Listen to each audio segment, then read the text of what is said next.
The United States is a country with thousands of political prisoners imprisoned for their poverty, for their nationality, or for the resistance to capitalist exploitation and oppression.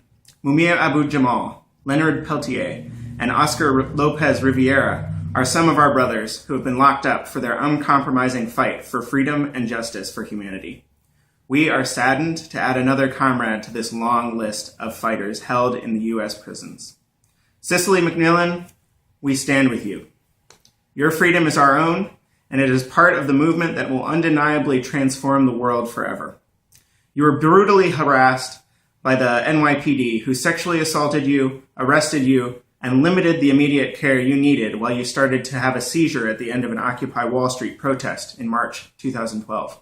Your bruises and marks are burned into our minds as a terrifying example of police violence and repression. We are shocked how the government continued this injustice, charging you and convicting you of assaulting your attacker, a cop.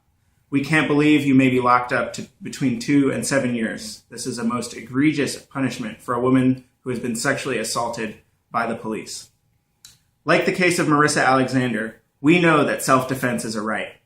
Every person has the absolute right to defend oneself by any means necessary.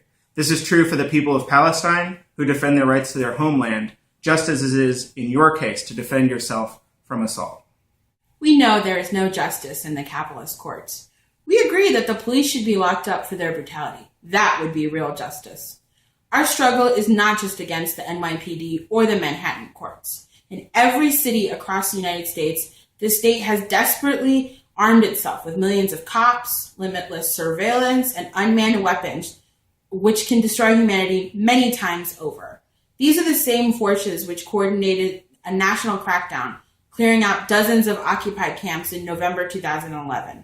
It's the same forces which wreak havoc on people in the Ukraine, Syria, Libya, Iraq, and all over the world.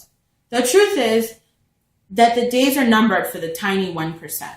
Their system of production for profit has left billions hungry, jobless, or dead, while dragging humanity backwards. This is why we occupy, and why we will all continue to build a powerful movement that fights racism, sexism, imperialism, and capitalism. As young socialists and communists organizing across the U.S., we stand with your struggle for freedom and justice. We look forward to working with your comrades in Democratic Socialists of America to fight and win your freedom. Your case gives us even more reason to unite to fight the 1%. True revolutionaries are guided by strong feelings of love.